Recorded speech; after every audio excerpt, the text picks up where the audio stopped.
Começa agora a Raiz da Solução Podcast.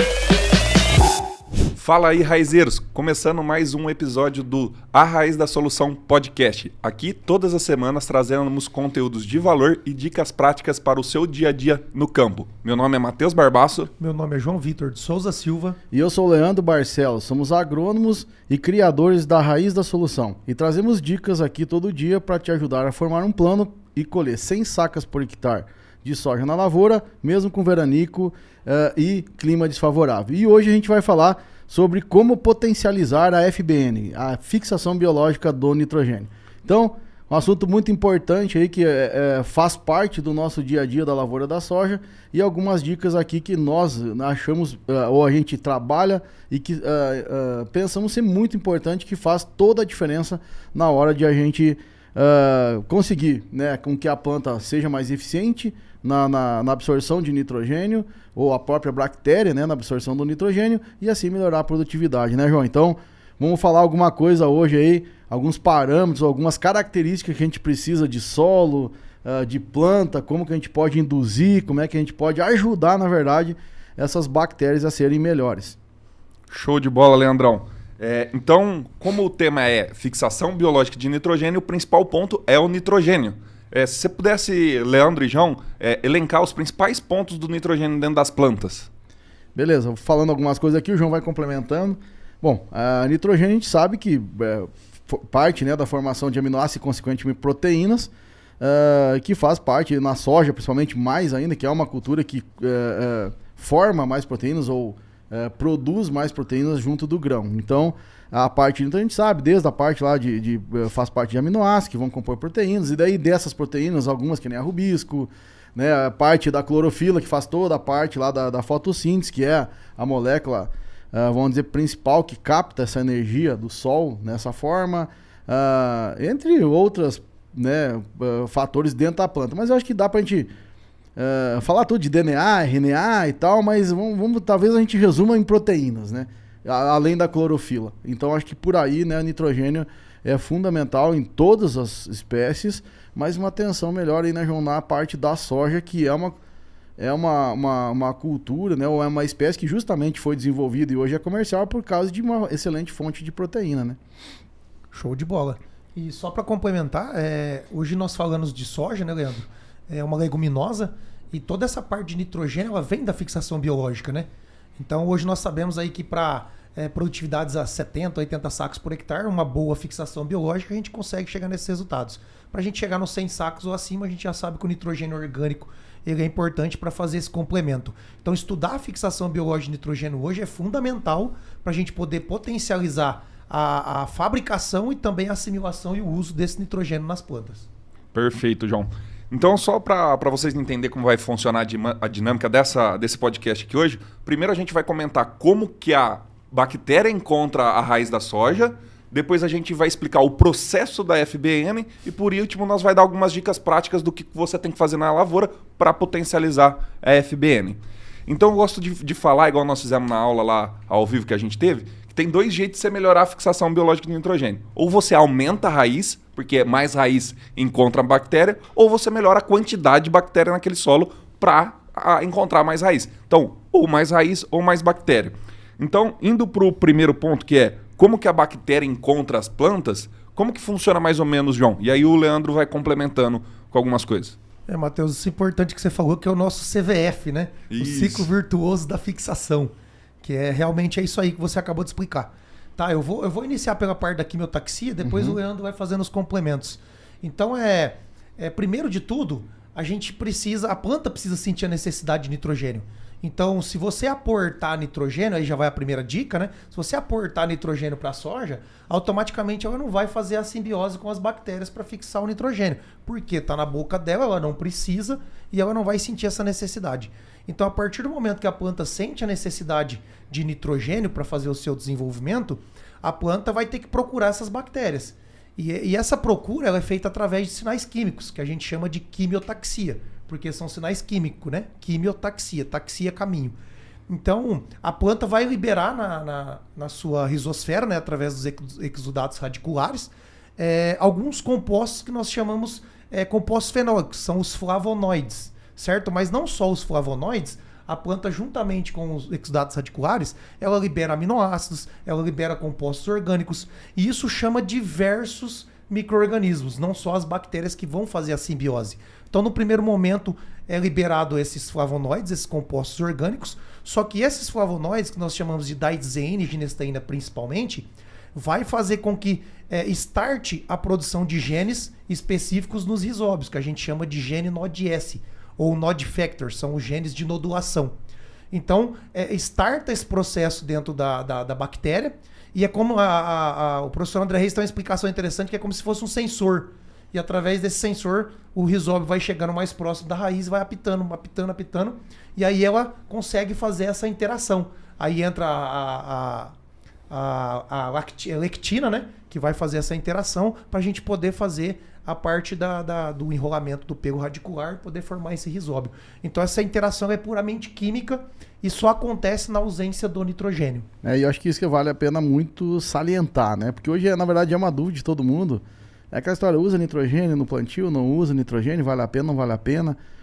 Com certeza tem algumas características que a gente tem que levar em consideração num primeiro momento, mas a gente sabe que aportes altos de nitrogênio vai retardar essa fixação biológica, né? Ou essa simbiose, né, João? Então, para nós, né, ou pelo menos para mim, né, penso assim, a gente tem que evitar o uso de nitrogênio químico no plantio da soja.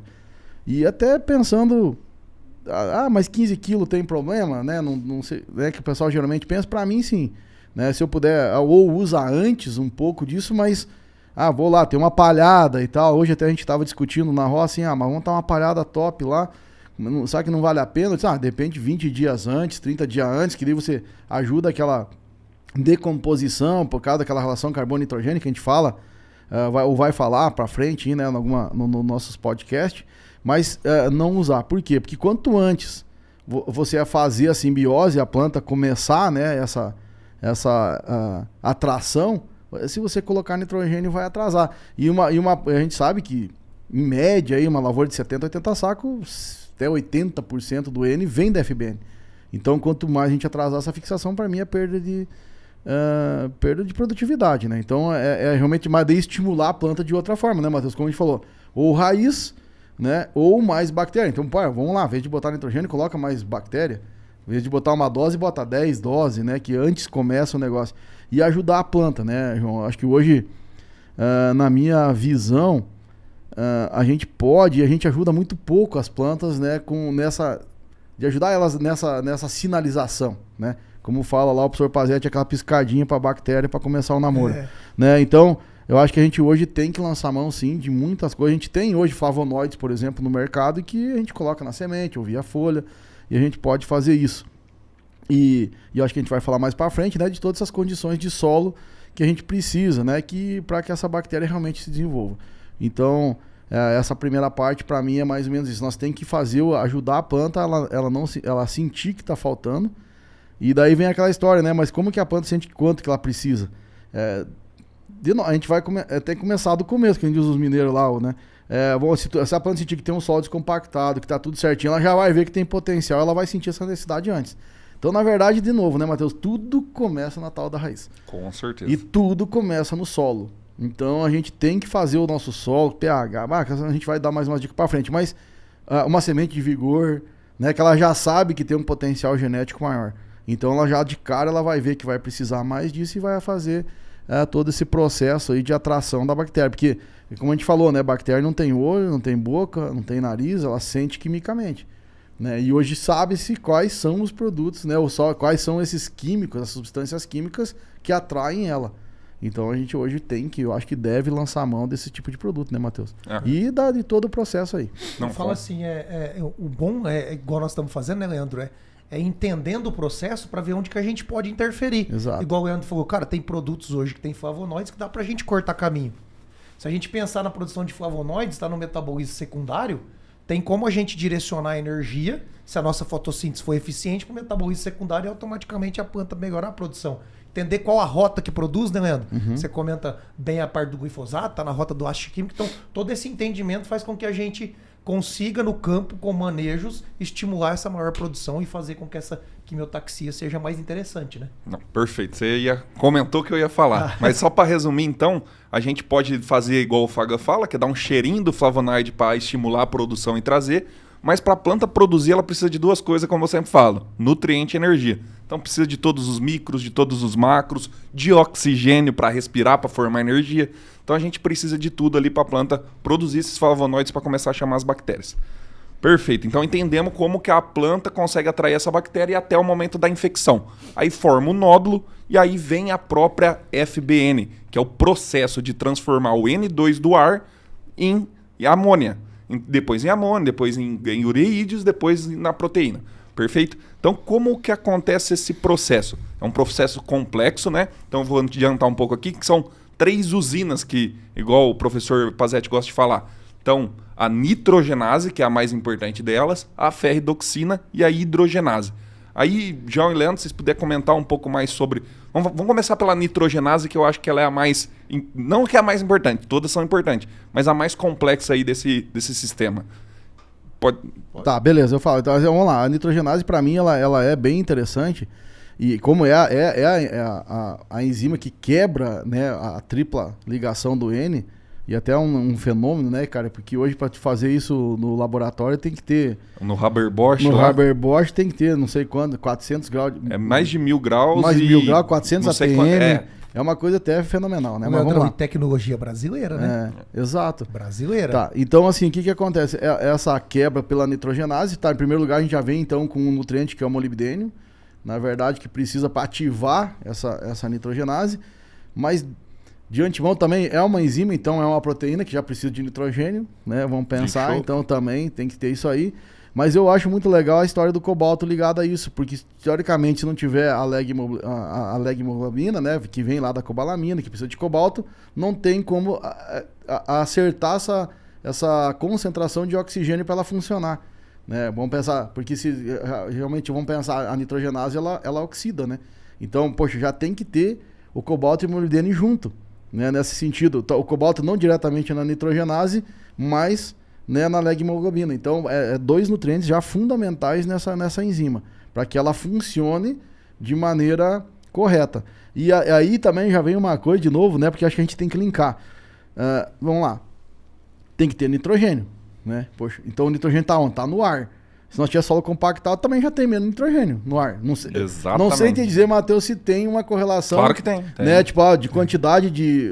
se nós temos menos ar lá dentro, tem menos nitrogênio. Quanto menos ar, mais o microbiota respira, mais CO2 tem, menos proporção de N2 nós temos. Pronto, então já estamos perdendo por aí. Mais uma para compactação de solo. Principalmente encharcamento, que aí você zera. Zera nitrogênio. Porque a gente fala sempre do oxigênio, até agora, né? A gente sempre tá falando do oxigênio, mas o nitrogênio tá lá também. Nitrogênio, o CO2 também, tudo então, tá ali. Aí já começa a linkar. E essa enzima, então, depois com todo, como é um processo, né? Que, como tu falou, tem a ferrodoxina, tem a hidrogenase, mas é uma enzima muito, muito importante, né? E aí a gente tem que focar, né, no molibdênio para que ative ela mais, vamos pensar assim, e que ela funcione mais rápido, com mais potência, que não pare, e aí já começa todo o nosso ganho de produtividade. Então teoricamente a gente não está adubando com nitrogênio, mas o molibdênio faz parte até de outros processos, mas desse é muito importante junto com o cobalto, né, João? Além da incorporação da proteína, né? Nem vamos entrar nesse assunto. Depois lá em cima, né, na folha também vai precisar de novo do mesmo para uma outra enzima, né? Que a gente na verdade a gente tinha que saber, tem tanta da enzima que tudo funciona com enzima, né? E então é interessante isso. E depois, claro, vem, né, João, aí a parte da ferrodoxina, da hidrogenase, aí que tu pode comentar um pouquinho com a gente pro pessoal entender como é que fecha esse processo. Perfeito. Só antes do João começar, o adendo lá do cobalto, ele regula o oxigênio dentro do nódulo. Mas nós não pode zerar o oxigênio lá, porque o bacterióide, a bactéria precisa respirar. Então, é igual a hemácia do nosso sangue. Para chegar oxigênio no nosso corpo inteiro, a gente leva via hemácia. Então, a leghemoglobina faz esse papel dentro do nódulo. E sem o cobalto ela não se cria, vamos falar assim. Não se forma, né? Não se forma. Perfeito. E dando sequência no processo que o Leandro explicou, tem a ferridoxina, né? Que é outra enzima, que é composta de ferro e enxofre.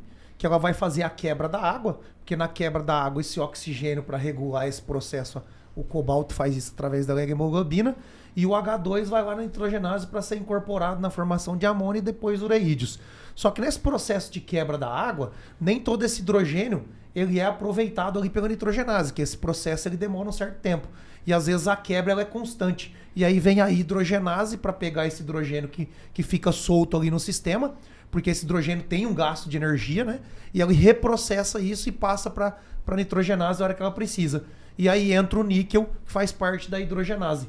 Muito bem reconhecido, né, Leandro? Então hoje níquel, cobalto, molibdênio para fechar o raciocínio, que é porque essa hidrogenase trabalhar de uma maneira mais eficiente e ter uma eficiência energética do processo aumentado, né? Então hoje é fundamental o níquel, cobalto, molibdênio, além de outros bioestimulantes que a gente utiliza hoje, né, Leandro? Dentro do tratamento de semente é fundamental, e o complemento via folha, depois acho que a gente vai falar um pouco aí de manejo via exatamente. folha. Isso é importante todo mundo entender o porquê das coisas, né, João?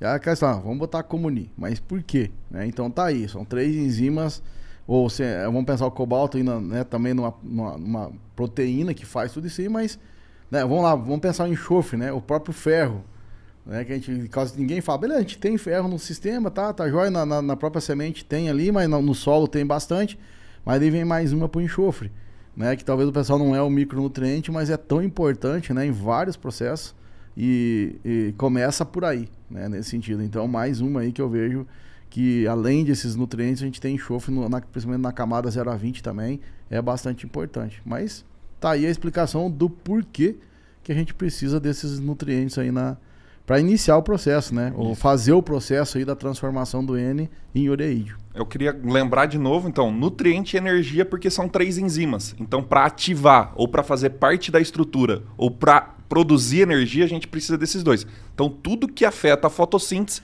também afeta a produção de nitrogênio através da FBN. Boa. Porque para fazer isso tem que ter ATP. Tem que ter né? ATP. Então, e o ATP vem do energia carboidrato que vem da carboidrato. fotossíntese. Então, na verdade, hoje ATP por processo. E hoje não tem, né, na verdade, como falar de umas coisas desligadas, né? Que na verdade está tudo ligado. Tudo ligado. A gente fala de processos para entender, mas a gente sabe que uma coisa depende da outra. Né? Vamos lá, se tu tem, de repente falta boro, tu já não tem informação, acho que a gente fala daqui a pouco, né? Não tem a formação começar o envoltório para fazer o nódulo, né? Fazer o rizoma. Então, também já importa. Então, na verdade, tudo tá meio que interligado. E acho que hoje o grande segredo do negócio é a gente achar esse equilíbrio, né? De dose, né? De fonte, de que hora que faz, né? E é isso que a gente procura muito fazer aí dentro do nosso curso A Raiz da Solução. É entender isso, né? E achar esses números mágicos aí, vamos pensar de eficiência, né? Pra gente ter a melhor eficiência com o menor custo. Então, show. Então, eu queria só lembrar aqui que os nódulos, né, são dinâmicos. Eles nascem e morrem todo momento. Então, duram de 5 a 7 semanas. A partir da 3ª semana, ele já está fazendo FBN com força, vamos falar assim. E aqui eu gosto de comparar os nódulos com as fábricas, né? Então, quanto mais quantidade de nódulos nós temos, porque nós temos mais fábricas funcionando, quanto maior o tamanho dessa fábrica, melhor, que são fábricas maiores, que têm mais potenciais. Eles têm que estar ativos, funcionais. Então não adianta a fábrica estar fechada e ela tem que ser eficiente. Não adianta ter poucos funcionários lá dentro, tem que ter vários funcionários funcionando para produzir muito nitrogênio. Então nós precisamos de quantidade, tamanho, que sejam funcionais e eficientes. E o bacana também é que os mais eficientes, o melhor está a 2 centímetros da coroa, né, da raiz ali, da raiz principal. Então tudo isso vai ajudar nós a ter mais nitrogênio. E isso é um ponto, Matheus, que ajuda a identificar se a nossa inoculação ela foi bem feita. Que aqueles nódulos que estão na coroa da raiz, ou próximo ali 1 a 2 centímetros, é oriundo da inoculação que você fez daquele ano. E os demais é oriundo das reinoculações que a gente vem fazendo ao longo do tempo, né? Então, perfeito. A gente definiu agora que o carboidrato é um dos pontos principais. E aí eu gosto muito disso daqui que a gente falou na aula também, que é a arte de colher o sol. Então não pode ter competição nem inter nem intraespecífica, né? Nem entre as próprias plantas de soja, nem as plantas de soja com herbicida, com fungicida, com inseticida, porque se uma lagarta está comendo folha, nós está perdendo painel solar. Então nós não pode ter essas competição através do sol. E um dos principais competição é entre a própria planta na parte superior e bacheiro. O que vocês falam dessa luz chegando no bacheiro e qual a importância desse bacheiro para a nodulação, Leandro? Para mim isso aí é fundamental, né? A gente sempre conversa sobre isso. hoje em dia, pelos níveis de produtividade que a gente quer. Né? E a gente sabe hoje, através de pesquisa, que o terço inferior ele é muito importante para nutrir justamente a raiz, não só por causa da fixação, mas pela absorção de outros nutrientes. Então, se nós não tiver o terço inferior, né, a parte de baixo, as folhas, no caso, estarem verdes e recebendo luz, né, isso é muito importante, que vai aquela história, mais fotossíntese ali, mais carboidrato descendo até a raiz, vamos pensar dessa forma, e nutrindo tanto a parte de raiz quanto de nódulo. E a gente sabe, dependendo do momento, até 40%, 50% do carboidrato produzido pela planta vai para a FBN, vai para as bactérias. E é muito importante isso. Mas uma coisa que eu acho legal, assim, que a gente tem que começar a dar importância, às vezes o pessoal fala, mas a minha doação não tá boa. Né? Às vezes não é problema de molibdênio, não é problema até de bactéria, porque a planta, ela tá dizendo que ela não precisa de mais daquilo, porque ela gerou um potencial de produtividade que ela, eu não preciso tanto bacterióide lá, tanto nódulo para produzir. Então por isso que eu falo assim, a FBN ela começa lá atrás já. Né? Leandro, vou te dar uma informação interessante que a gente não vai falar um pouco mais para frente do efeito feedback, mas a planta auto se regula através da relação CN dela. Então se tem pouca fotossíntese, a relação de nitrogênio começa a aumentar muito, ela não quero mais. Não quero mais, não alimenta mais a bactéria. Por isso que é importante assim, ó, desde vigor de semente. Desde vigor de semente. Né? Então assim, às vezes, de repente uma má nodulação pode ter começado lá atrás já de uma semente ruim. Porque ela já está predisposta, não, eu posso produzir no máximo 70 sacos, não vou fazer muita coisa. Então, por isso que essa história toda, ela começa lá no plantio, na hora que essa semente chegar no solo. Eu acho que é os 3 pilares nossos, né? Solo, implantação, planta e o ambiente, os 4 pilares. O CIPA. Então, tudo está conectado. Tudo conectado. Entende? Então, a gente só vai ajudar, porque a gente fala assim, nós temos que dar um jeito de, quando a gente largar a semente no chão, né, ou largar no solo, o nosso solo ele esteja predisposto a produzir sem saco, a semente esteja predisposta, porque daí ela vai solicitar isso. Porque uma coisa, de novo, a gente fala sempre, né, a planta ela pensa, ela entende o ambiente, ela sente, né, ela tem vários sensores que ela entende todo o processo que está acontecendo. Então, a gente tem que cuidar isso desde o dia que ela chega lá. Porque às vezes é aquela história, não adianta a gente colocar 15 doses de inoculante numa semente mal plantada, no pó, ou sei lá, o solo, o pH tá ruim. Isso aí eu ia falar. Né? Então assim, ó, poxa vida. Vamos começar agora então. Vamos lá. Então, mas eu queria muito que as pessoas entendessem assim, Matheus, esse sentido das coisas. Não é fazer as coisas sem saber por quê ou como. A gente tá falando de potencializar. Então, peraí, não adianta nós potencializar uma coisa que não tem potência. Né, entende? Então, assim, vou lá chipar minha Ranger 2.2, não adianta, vai fundir o motor, bicho, ela não tem motor para chipar. Né? Vou ter que andar devagarinho. Agora, eu pego uma V6, aí eu posso botar lá o trem lá e chipar o trem, que daí você é 300 por hora. Né? Então, o que é aquela história? A gente pegar, colocar uma semente top, daí sim você investe naquilo. Né? Investe em 10 doses de inoculante, investe em flavonoides, investe em extrato de algas, investe em tudo isso aí, que aí pronto. Aí você tem a nodulação funcionando, ou a bactéria funcionando até o final do ciclo. Né? E daí vem todas essas características que a gente vai falar agora aí pra frente. Vamos começar agora o pilar como potencializar mesmo na prática, né? Vamos falar assim. Então a gente divide em 3 principais, vamos falar assim, partes, né, João? A gente trabalha o ambiente, prepara o ambiente, depois a gente vai para trabalhar as bactérias e depois a gente na manutenção e estímulos. Então, começando na parte de preparando o ambiente, eu queria que a gente comentasse um pouco mais sobre a questão do solo. Física, química e biologia. O que nós temos que estar preparado o ambiente para receber? Tanto a planta quanto a bactéria. Bom, Matheus, eu vou falar aqui e o Leandro complementa. Eu acho que nós temos que pensar assim, você vai receber a bactéria no solo, certo? Então, o seu potencial genético já está ok, beleza, tal. O que no solo a gente tem que se preocupar? Que o Leandro falou muito bem, pH. Cara, a bactéria nós sabemos que tem um pH de funcionamento de 6 a 6,5. Então, se a gente colocar essa semente lá no solo e o meu pH estiver ácido, o desempenho da minha bactéria vai ser muito baixo, porque a mortalidade vai ser muito alta. Então, primeira coisa, vamos preparar a parte química do solo, principalmente o pH, para receber isso aí. Os outros demais nutrientes também do perfil do solo para a gente fazer o crescimento radicular, para encontrar mais nódulo, para fazer o nosso CVF, que é o ciclo virtuoso da fixação.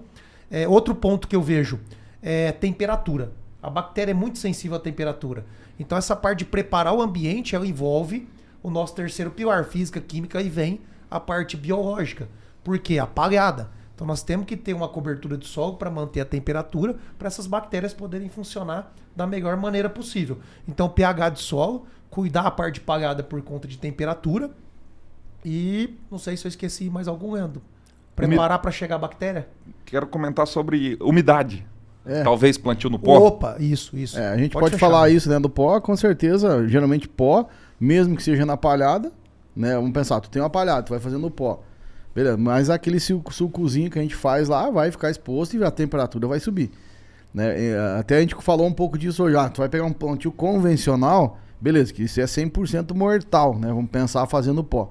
Mas a gente tem uma palhada, às vezes, quando é bem difícil até conseguir plantar no pó numa palhada de braquiária, mas às vezes tu consegue. Mas é aquela história, vai ficar um pouco coberto e tal, ajuda, com certeza, que pelo menos a temperatura vai ficar um pouco melhor ali e você não perde tanto, assim, né, mas tá perdendo. Em função de umidade também, porque teoricamente ninguém vive sem água, né, Matheus? Então, com certeza. A bactéria, a semente, tu colocar uma bactéria lá não tem água, né, também não vai sobreviver. Já vai cair bactéria, já vai cair potencial da semente. Pronto, então... Até na aula nós apresentamos um dado, né, Leandro? Que em 24 horas, Matheus, de um plantio no pó, com temperatura acima de 32 graus, em 24 horas nós caímos a viabilidade das bactérias de 10 milhões de bactérias para 10 mil bactérias, que é o mínimo do mínimo do mínimo. É. Então plantio no pó em 2 dias, tu perdeu a inoculação. Perdeu, não tem lógica fazer isso, né? Mas, claro, que daí, operacional, tem um monte de situação que é outra conversa, né?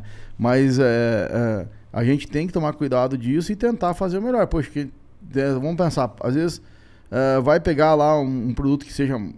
Tá gastando, seja R$2 uma dose, mas tá gastando, bota 10 doses, tá perdendo R$20. Sim. Se tu pegar aí 10 mil hectares, vê quanto é que dá, né? Então, eu vejo que isso tem que se tomar bastante cuidado com esse tipo de situação.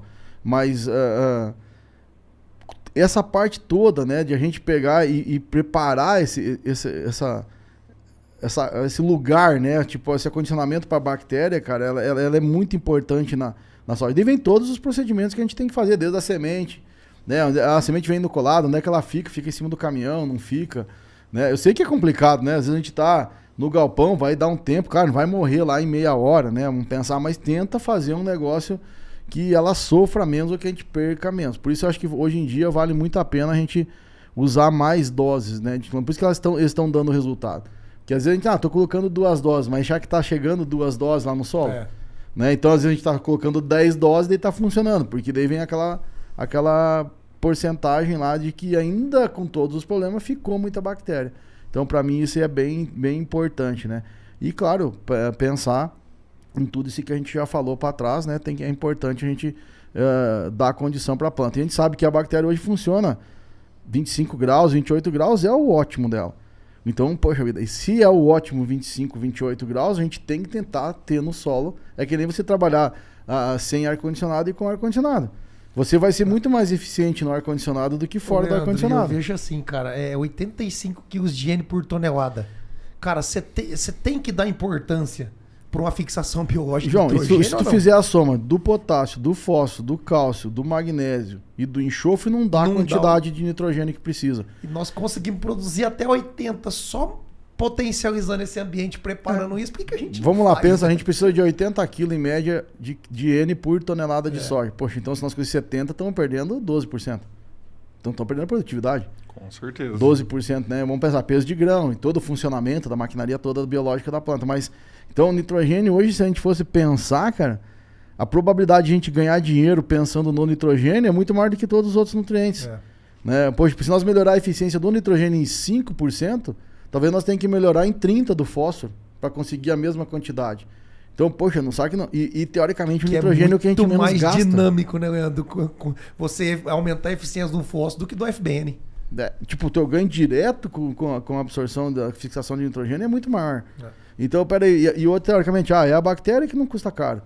A palhada a gente sabe que hoje eu tava fazendo as contas lá, mas a palhada que a gente tem lá pode abandonar 100 kg de cloreto lá, não precisa colocar não. Não plantar no pó, é só ter um pouquinho de paciência.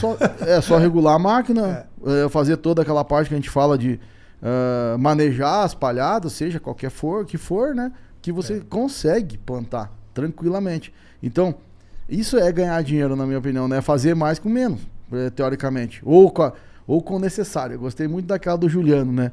Lá, vamos falar assim, até eu falei pra ele, eu vou botar na minha palestra aquela frase, né? Não é a gente fazer mais com menos, é a gente fazer mais com necessário. Né? Então, tipo assim, é simples a gente ganhar, teoricamente. Isso que eu acho legal, na verdade, parece tão complicado as coisas de plantar, né? Mas na verdade é tudo simples, gente. É só o tal do capricho, então talvez seja o maior insumo que tenha na agricultura, ou mais custo-benefício. O melhor custo-benefício que existe hoje na agricultura é o tal do capricho. Né? Então vai lá e faz direitinho que você ganha produtividade. Né? É simples assim. E a FBN, então, hoje, pra gente, daí vamos pensar em lavouras de mais potencial produtivo, que isso a gente vai falar mais para frente, né, ou em outra oportunidade, que daí a parte do N toda que tem que ter no sistema, mas hoje a fixação, com certeza, na minha opinião, é a parte que a gente gasta menos para obter melhores eficiências. Então, só um resumo. Então, tem que ter física de solo, tem que ter oxigênio, senão não funciona. Química, a gente fala principalmente calagem, gessagem, adubação, fósforo, potássio e boro, e depois os micros via as folhas, ou no tratamento de semente via folha na manutenção, que nós vamos falar um pouquinho mais para frente. E a questão do nitrogênio em específico, não aplicar nitrogênio, e sim ter o nitrogênio do sistema, igual o Leandro falou. Perfeito. E a parte de implantação, toda a questão de manejo de palha, do tratamento de semente em si, que nós vamos entrar mais a fundo agora, e do plantio bem distribuído, plantabilidade bem feita, para as plantas não terem competição entre si, nascerem juntas, né? A umidade do solo com palhada, matéria orgânica, vem o nitrogênio Essa também. é a história do bacheiro, né, Matheus? Eu acho que bacheiro muito assim, forte. Eu não sei, pra mim isso aí, não tem como tirar uma coisa nem outra, né? Porque tudo faz parte. Mas eu não sei, assim, na minha concepção, pelo que eu tenho visto... Eu acho que o pessoal não tem tanta consciência disso aí. Porque hoje, cara, vai rodar numa safra. A quantidade de hectares que você vê sem o terço inferior das plantas é muito, cara. Mas é aquela história de por quê? Vamos lá, vem o professor Madalosso lá e mostra lá por A mais B que a aplicação no V0 lá, que é no V2, funciona, dá resultado. Mas por que dá resultado? Né? Eu sempre falo, o dia que a pessoa entende o porquê das coisas, ela vai dar valor. Né? Enquanto ela não entende o porquê, ela não vai dar valor. Você vê o cara falando assim, não, é porque eu perdi pra doença, ela subiu rápido demais. Mas por que perdeu a produtividade? Exatamente. É tipo assim, não, morreu a folha, tá, mas por que perdeu a produtividade? Aí ele fala assim, não, porque onde eu perdi as folhas não deu pegamento. Por quê? Cara, isso é um indireto do que você perdeu a folha. Você perdeu a folha, não tem nódulo, não tem nitrogênio, não tem proteína eficiente, não tem carboidrato. aminoácido. E o cara foca, não, mas eu perdi só o pegamento ali. Pô, perdeu muito mais pegamento, coisa que isso aí. Perdeu a folha, perdeu tudo. Perdeu tudo. Então, será que não vale a pena, né, a gente entrar? Daí é aquela história, seja um fungicida, seja um fosfito, seja, sei lá, tu tem que proteger o teu bacheiro. Leandro, e daí vem a história de não, mas ela compensa, eu perdi o bacheiro, mas ela compensa. Não compensa. Infelizmente não, né? Eu tive uma ideia essa noite. O Matheus anda com muita ideia. Eu vou falar uma coisa aqui e o Vit que me perdoa um pouco mais. Todo mundo fala que a boca da planta é a raiz. Mas a gente esquece que a boca da planta também é a folha. Porque ela come CO2 e come alguns nutrientes foliares. Então nós acabamos esquecendo do principal que dá mais peso no grão, é a folha, é o CO2. Então a maior comida para a planta de nutrientes é a folha e a raiz. Não vamos esquecer da raiz. Vou fazer igual o Vit, vamos negociar, você não tá errado. E na verdade a folha ainda, com certeza ela é boca. Né? Com certeza ela é boca. Não só para isso. E boca de sol. É tudo, na verdade, não tem, é tudo junto, né? Então é aquela história, mas com certeza a gente tem que entender hoje que pela folha a gente consegue muita coisa. E nesse raciocínio do CO2, com certeza, né? É lá pela folha que ele entra. Não, show de bola. Então vamos agora ajudar o pessoal aí na questão do tratamento de semente. Escolha da bactéria, questão de pH de cauda, estirpe líquido, turfoso. Vamos dar uma pincelada nessa questão aí, por favor. Tá, beleza. Eu vejo assim, hoje... né, a gente tem essa parte hoje as estirpes do Bradyrhizobium, por exemplo, seja do Japônico, né, ou do Eucane. Uma pergunta que aparece muito para nós, Leandro. Usa os dois, usa um só? Segundo assim, eu geralmente quando eu posso escolher, eu uso os dois. Né, porque um é um pouquinho mais resistente, o Eucane é um pouquinho mais resistente, talvez o Japônico um pouco mais eficiente, rápido, Então, eu na minha visão, não tá usando 10 doses, né? Por que não usa 3, 4 de um, 6, 7 de outro? Né? E dentro das estirpes acho que não muda muito, né? Geralmente é um padrão para todo mundo. Mas eu acho que essa escolha para mim é interessante. A gente poder fazer, não custa nada, né? É só uma questão de achar um produto ou outro. Às vezes tem até alguns produtos que vêm as duas. Isso. Antigamente vinha até, não sei se está vindo todo, mas eu lembro que tinha um produto que tinha as duas espécies.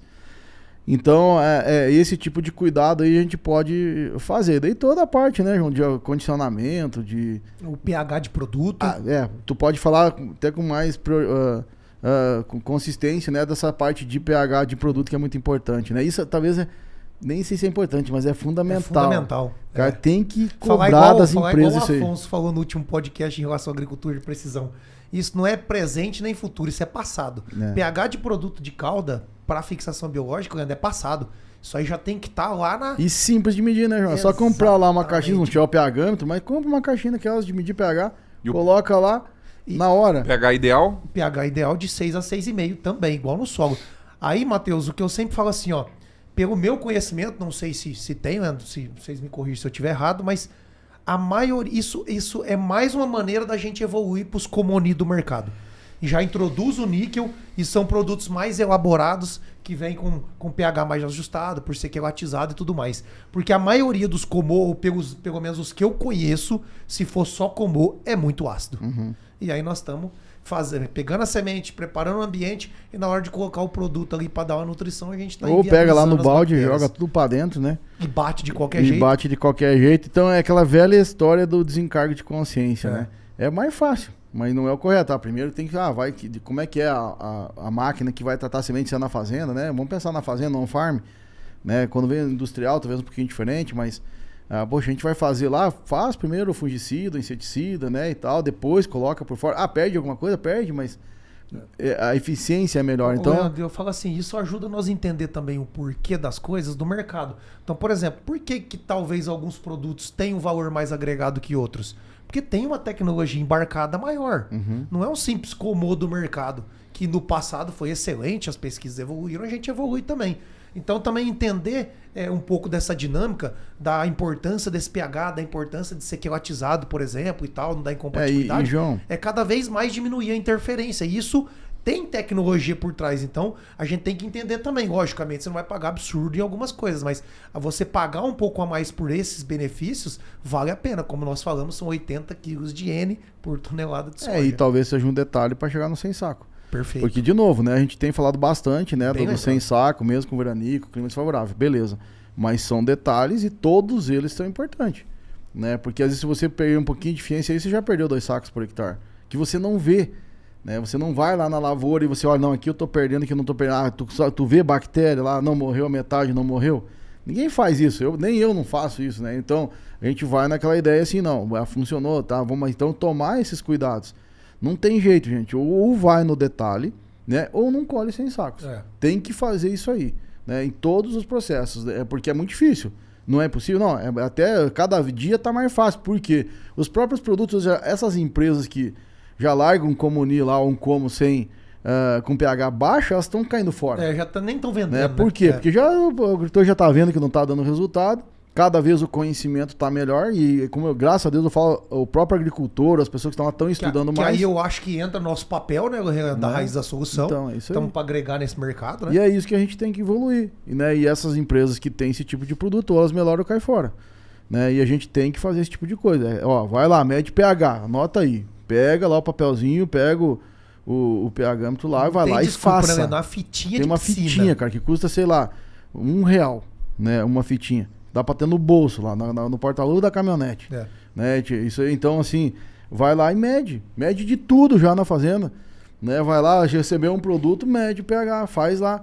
Né? Então, eu falo assim, isso não custa nada, né? E é só um pouquinho de tempo de fazer. Daí tu começa a tentar as coisas. Né? Tipo, tu vai lá, o cara, isso serve pra outras coisas. Não, vai lá, usa um proteoconazol, aí bota a culpa no proteoconazol. De repente é um produto que tava usando lá, que o pH foi pra 2, tinha um pouquinho de orvalho, pá. Culpa é do outro, né? Então, eu acho que isso tá na hora de a gente começar a realmente se tornar profissional nesse sentido, né? E, de novo, né? Senão, esses detalhezinhos são muito importantes. Show de bola. E aí, pessoal, a gente tem algumas opções, né? Quando a gente está no primeiro ano, chama inoculagem, que a gente faz no solo que nunca recebeu inoculação. Depois vem a reinoculação, que é a aplicação todo ano. Então, não tem como discutir, tem que fazer a reinoculagem, todo ano tem que colocar inoculante. Temos a co-inoculação, que aí entra outros micro-organismos, o mais utilizado, o azospirilo. E também temos a remediação, que é a aplicação via barra de pulverizador para tentar recuperar alguma coisa que foi mal feita. Então eu queria que nós começássemos a falar um pouquinho mais sobre o co-inoculação, o azospirilo, questão de dose, quanto que põe na semente, se for no suco, quanto que vai. Acho que se o Leandro quiser falar Beleza. do azospirilo, aí eu falo dos bacilos. Isso, beleza. Então, pra mim, a co-inoculação, que é a parte, um deles que a gente usa, então, é o azospirilo, na soja, pra mim, é muito importante. Isso já há tempos, né, a gente estudou isso, e tem pesquisa científica, na verdade, mostrando isso. Então, o azospirilo, gente, assim, ó, é legal, funciona, mas não é jogar lá também, não. Vou jogar 10 doses de inoculante e vou jogar 2 de azospirilo, né, na semente. Primeiro até que fica... Às vezes vai ficar uma cauda grande. Mas eu, então, particularmente, quando eu faço TS no tratamento de semente, eu coloco 30% da dose recomendada pelo fabricante. Se o fabricante já recomenda 100 ml, eu coloco 30. Não importa se eu estou jogando 10 doses na semente, ou 5, ou 2 de Bradyrhizobium. Para mim é 30% da dose só, né, baseado, né, de informação científica, né, lá da professora Glacieri, lá da UFPR e tal. E acho que a professora Hungria também. Então azospirilo não é assim, não, né? Vai lá e joga ou coloca 2, 3 doses. Para mim é 30%. Depois a gente faz via folha e tal também. O porquê, mais ou menos, de não colocar tanto assim, não? Cara, vai muito na interação dos micro-organismos, né? Então eles começam a competir, por isso que a gente tem essa proporção, vamos falar assim. E tem também o desbalanço hormonal, porque o azospirilo vem muito mais nessa questão de auxina, né? São promotores de fito-hormônios, né? Daí no caso de milho, coisa é diferente, isso, né? Mas no caso da soja, tem, na verdade, mais, o principal mesmo é a competição com o Bradyrhizobium mesmo. Aproveitar a oportunidade, Leandrão, passa para os nossos ouvintes o que você faz no milho com azospirilo. Vamos aproveitar o gancho? No azospirilo, para mim, sempre uma dose, né? Até no TS. Inclusive, todo milho que vem para a fazenda, eu retrato milho, né? Porque eu vejo, assim, até com inseticida aí, que é uma dica, assim, eu falo que o que vem, né? No tratamento, geralmente, eu retrato milho, principalmente com clotinidina, né? Que para mim ela é importantíssimo, dobrar a dose ali, a gente fica com mais tempo sem percevejo, até cigarrinha, principalmente. Então, isso é bem particular meu, né? Vamos dizer assim, fica aí para quem quiser testar, para quem quiser testar, né? E daí a gente vai lá no extrato de alga, que daí a gente, para mim, é fundamental, né? Tanto na soja quanto no milho. Cara, extrato de alga em tudo. Acho que até se eu fosse plantar café e muda, eu ia colocar, né? Então, extrato de alga, por exemplo, daí no milho a gente pode aportar zinco, né? Eu acho que é um nutriente bem importante ali. E daí com uma fonte boa, tá? E daí, assim, beleza, uma dose, às vezes até 2 eu chego de azospirilo na semente do milho. E depois, na frente, lá no V3 ou V4, geralmente eu faço mais uma dose via folha também, que a gente tem visto alguns resultados aí, pensando em milho, né? Porque a gente tem que dar startar aquele negócio rápido, né?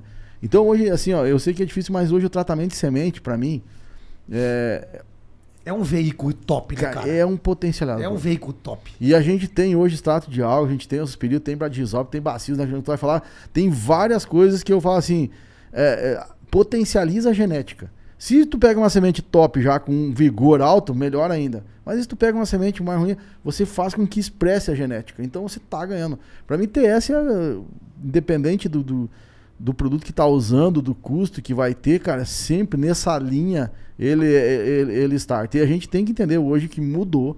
Hoje o início da lavoura. Eu sempre falo isso, cara. Pra mim hoje, até o R1 ali, ou seja, até no milho, até o V6, V7, ali é o potencial. O algodão também, cara. Hoje a gente tá vendo uma lavoura lá que a gente começou mais no cedo as coisas. A nutrição mais no cedo. Geralmente o algodão vai lá nos 40 dias começa a fazer alguma coisa. Não, a gente começou nos 20. E vamos começar mais cedo ainda. Porque você tem que entender que a planta, ela entende ou ela processa que o potencial dela de produtividade é lá quando nasce. Quando ela nasce, cresce um pouquinho, ela já sabe. Não, cara, isso é igual a qualquer ser vivo. Lá no boi, a gente quando nasce um terneiro, lá, seja, esse aqui, um bezerro, né? Porque terneiro é no Rio Grande, né? Um bezerro lá, tu já... Esse aqui tem potencial, porque já vem com forte. A genética forte, né? Já vem expressando tu pegar um potencial. ser humano, tu pegar qualquer animal aí, ser vivo, né? É assim, no início é muito importante. Então a gente tem que dar toda a condição para que esse ser vivo que está nascendo ali, ele já tenha tudo que é possível, né, para ele realmente expressar a genética dele, né?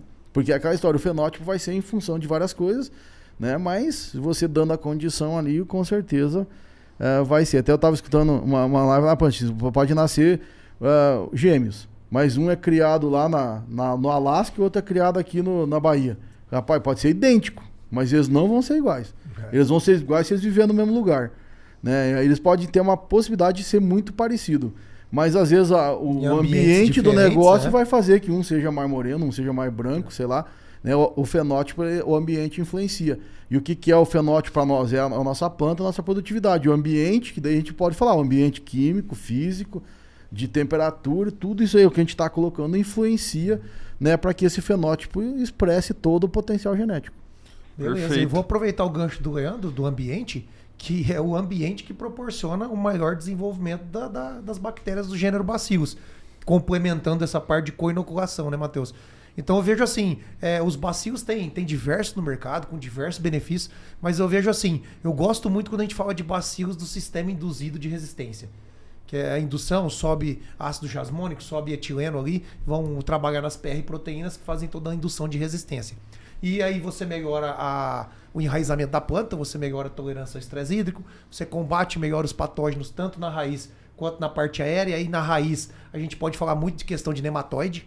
Então a competição para colonizar as raízes ali em relação aos nematóides, os nematóides ficam prejudicados, então por isso que eles trabalham bem na parte de controle de fitonematóides. E a resistência da planta em si, contra estresse hídrico, contra um possível encharcamento de solo, que algumas regiões a gente tem. Então esses bacilos vêm para complementar isso aí. Mas voltando no que o Leandro bateu firme, que eu também acredito, se o ambiente estiver preparado para receber essas bactérias.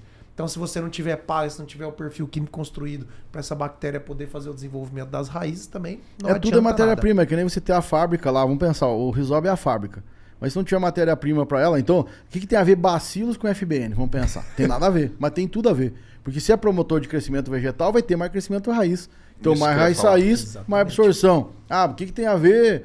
controle sei lá, de patógeno, menos patógeno, mais resistência. Tá. Mais fotossíntese. Mais fotossíntese. Então, é aquela história, tu tá fornecendo as matérias-primas lá para a fábrica lá de nitrogênio, lá na raiz.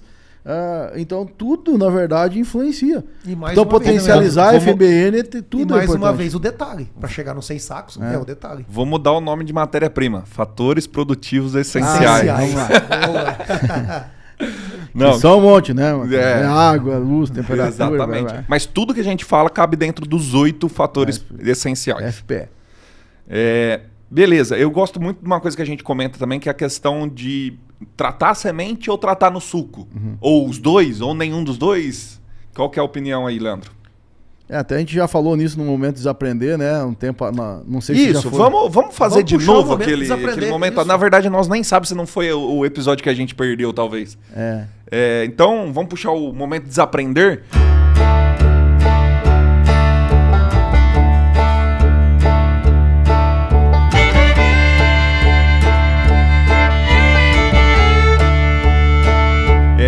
Leandro, o que você desaprendeu ultimamente e aprendeu novamente? Vamos lá, então se a gente já falou, vamos repetir esse momento de aprender. Parte. Mas é isso aí, já estão linkando com a FBN, para mim, né, hoje é importante esse tratamento na fazenda, né, a gente voltar. Eu faço suco, sim, beleza, né, mas hoje eu tinha uma ideia disso que no primeiro momento vinha lá com o TSI, beleza, eu só fazia alguma coisa mais no suco, né, porque já vinha lá com toda a parte fungicida, do inseticida, né, até os próprios micro-organismos, aí vem alguns e tal, mas na minha concepção eu comecei a entender que não é bom, funciona, mas eu preciso potencializar mais isso ainda, porque às vezes a gente vai comprar uma semente que não tá lá o enraizante lá que a gente quer, aquele produto, né, ou às vezes a empresa não tá vendendo aquilo lá, a gente quer um outro tipo, quer fazer alguma coisa, então para mim voltar o tratamento de semente na fazenda hoje ela é muito importante.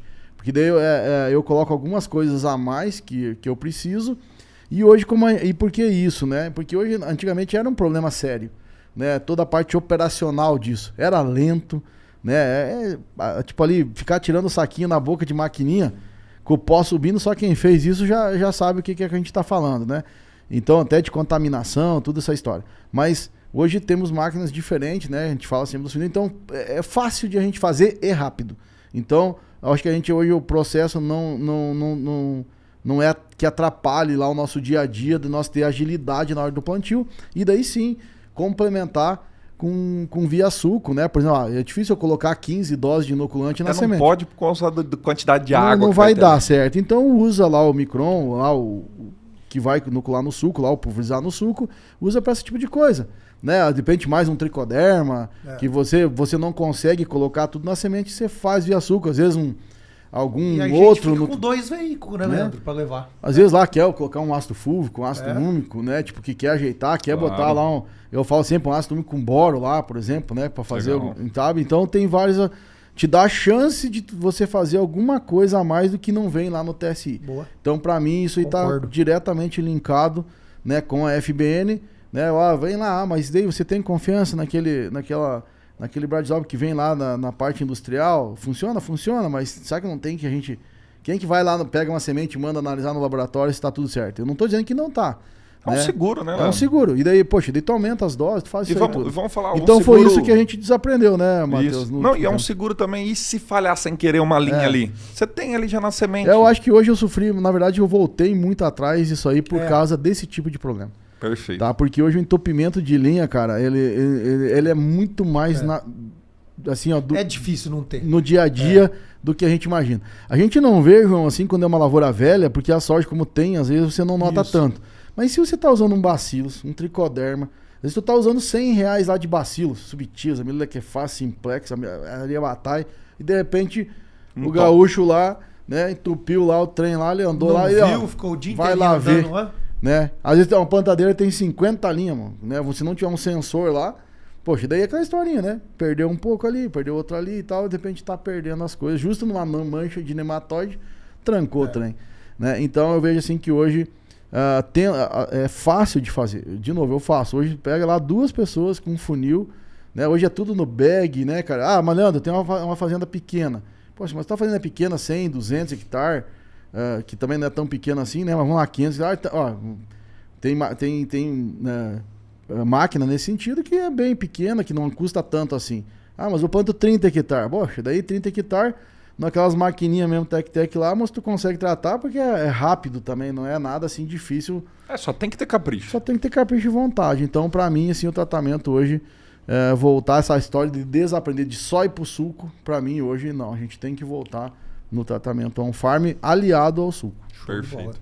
Então, indo pro último tópico aqui, que agora a gente, vamos falar assim, fizemos a bactéria chegar, fizemos mais raízes, elas se encontraram, infeccionou, demos todo o potencial para ela. Agora nós temos que estimular e manter. Então, o último ponto que a gente faz para ter essa alta FBN, o potencial máximo dela, é estimular. E eu queria começar falando do primeiro ponto, que quem manda em tudo é a planta. Então, a planta falar que não quer mais, não quer mais. Ela para de mandar comida, o nódulo morre. Então, a primeira coisa que a planta tem é o efeito feedback. Então, se a planta está lotada de nitrogênio, a relação de CN dela fica muito estreita, ela fala que não precisa mais de nitrogênio. Mas, na verdade, o que pode estar acontecendo é que esse nitrogênio não está sendo transformado em proteína. Porque depois que transforma em proteína, vira algo orgânico e fica mais tranquilo para a planta continuar fazendo FBN. Então, quando a planta lota de ureídio, né? A gente acabou até falando um pouco dessa palavra, né?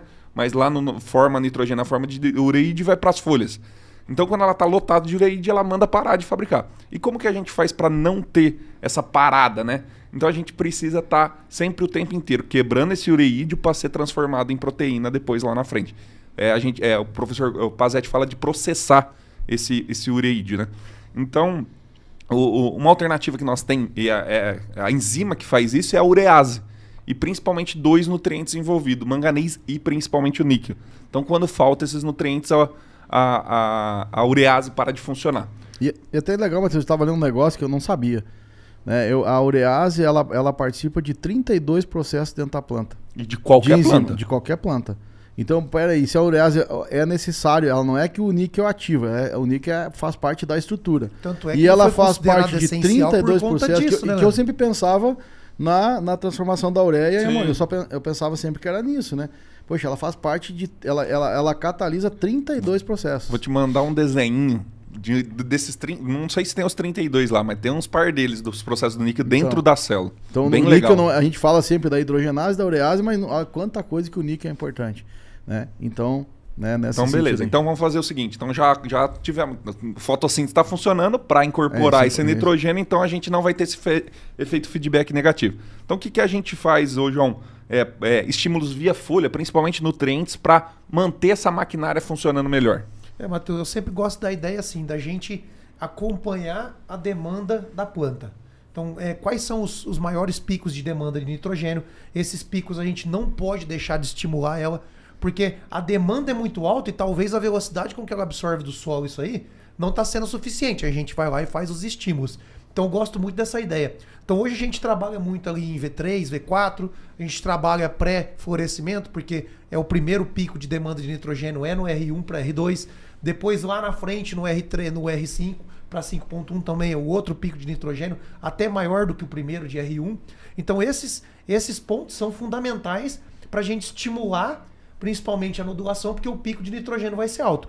Mas a nutrição em si, através desses 32 processos que a urease participa e da assimilação de nitrogênio, a gente precisa fazer a nutrição completa da planta. Mas esses 3 pontos, para mim, aí é fundamental para a gente estar usando níquel, cobalto, molibdênio. E transformar o nitrogênio em proteína. Perfeito. E daí, vamos pensar, nesse processo, precisamos o quê? Lá, Tudo. manganês, zinco, magnésio, cobre. Né? Até, Leandro, o magnésio...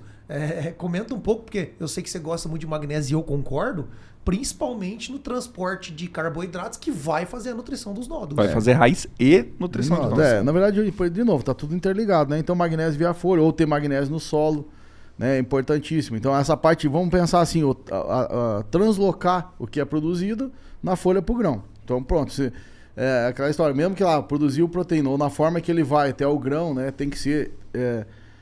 vamos falar redistribuído, como fala o professor José Larves, né? Que não é translocar, é redistribuir aquilo lá tudo pro grão. Então, essa parte toda do molibdênio para transformar, né? A parte de nitrogênio lá, ou do ureídio, níquel, molibdênio, manganês e tal, para formar proteína, esse é o primeiro ponto.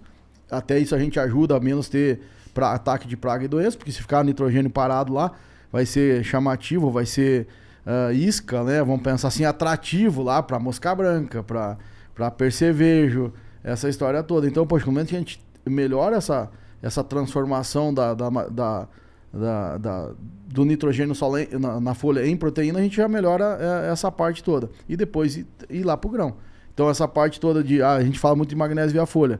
Além de translocar o carboidrato lá para a raiz, para formar mais nitrogênio e tal, precisa também para redistribuir toda essa proteína. E ativar todas as enzimas que precisam de energia. Leandrão e Matheus. E outra, quem quiser saber produtos, doses e os momentos e as gramas de cada coisa, entra na 4ª turma da Raiz da Solução, porque a terceira tá já fechou. Eu acho que, João, não vou judiar tanto deles. Eu queria dar uma dica sobre fontes. Porque assim, principalmente cobalto e níquel, que são pouco móveis na planta, a gente tem que fazer eles chegar no nódulo, não adianta eles ficar nas folhas. Então a fonte que mais transloca o nutriente até a raiz e para chegar no nódulo é o EDTA, é a fonte quelatizada, né? Hoje a gente usa muito escutou isso aí, já ganhou o podcast. Acho que deixamos pro finalzinho quase 1 hora para encerrar, mas eu acho que, valeu a pena. E eu vou falar a verdade para vocês, para mim foi um dos melhores podcasts que a gente fez, porque em menos de 1 hora nós entregamos muita informação. Muita informação mesmo. Matheusão, eu não vou querer nem dar o recado final. Vou deixar pro Leandro fazer o fechamento, que foi top. Fechou. Pode finalizar, Leandro. Então tá, isso é importante, né? Hoje o nosso objetivo aqui, eu penso que, de novo, a gente tá aqui, né, Matheus, não é gastando nosso tempo, nós estamos utilizando o nosso tempo para trazer informação, como eu falo, talvez nem todas seja de consenso, ou seja já de sabedoria de todo mundo, mas a mensagem é a seguinte: a gente está pagando o preço aqui. E, de novo, vou deixar bem claro, não é só por dinheiro, não. A gente quer que as coisas cheguem, as informações cheguem a mais pessoas. Sei que tem muita gente no Brasil que faz isso, né? Mas nós também fazemos isso. Então, a gente está dedicando aqui, o que é a mensagem que eu quero? Poxa, vamos pagar o preço, vamos nos dedicar, pega essa informação, né? Pega essa chave aí, né, João? E começa a aplicar devagarinho, ou pelo menos questionar, conversar com outras pessoas, vai no teu consultor, vai no teu vendedor, vai na revenda, começa a pegar assim, peraí, os caras lá falaram isso, falaram aquilo, é isso mesmo, não é? Então começa a pagar o preço é o quê? É assistir ou escutar e a gente realmente querer mudar. Então, a informação está chegando, né? A gente está aqui disponibilizando, falando sobre isso então, o que tem que fazer? É escutar, assistir e começar a pôr em prática, né? Ou pelo menos a parte disso para começar a ver resultados. É aquela velha história que a gente tem falou muito nas últimas semanas, né? Justamente fazer assim, ó, a gente tem que fazer algo diferente para ter resultado diferente. Então, para mim, pra gente encerrar hoje, Matheus, de novo, gostei demais mesmo, bate-papo bem legal e vejo que é assim que a informação tem que chegar, né? De novo, a gente não é dono de verdade, mas a gente está fazendo algumas coisas que estão fazendo a diferença hoje no agro brasileiro, só basta que a gente realmente estude, comente, troque ideia e eu acho que assim a gente vai melhorar, né, Matheus? Então se vocês gostaram desse podcast, por favor, compartilha com os colegas, com os amigos, com a família. Siga a gente no Instagram, Leandro Solo Fértil, João Vitor Agro, Matheus Barbaço. A Raiz da Solução. A Raiz da Solução 1. E também ajude a gente a divulgar isso, porque eu comentei com o Gauchinho esses dias que é o seguinte, nós não é uma empresa que vende curso, nós é uma empresa que faz conteúdo e de vez em quando nós vendemos um curso. Exatamente. Mas nossa empresa, 80%, 90% do tempo dela produzindo conteúdo e entregando gratuitamente isso na internet. Para as pessoas. E chegando na internet. Porque para mim, Matheus, talvez o nosso legado não é nem produzir nem nada. A gente traduz muita coisa, ou até coisa que a gente aprende com as pessoas, mas nós estamos fazendo chegar no agricultor. Né? E que isso hoje é a maior deficiência. 100%. Hoje nós não temos isso, essa conexão. Né? E para mim, para mim, a raiz da solução é a conexão entre a pesquisa e o campo. Né? Eu acho que para mim, talvez o nosso legado é isso, que ninguém faz no Brasil, ou pouca gente faz, e nós estamos fazendo com muita maestria isso. Com nossos erros, né, nossas imperfeições, mas nós somos pioneiros nisso, né, de chegar realmente, pegar uma informação, traduzir e tá aqui, agricultor. Na prática. Tá aqui, na prática, faça isso que vai dar resultado. E isso nós precisamos de muito mais gente.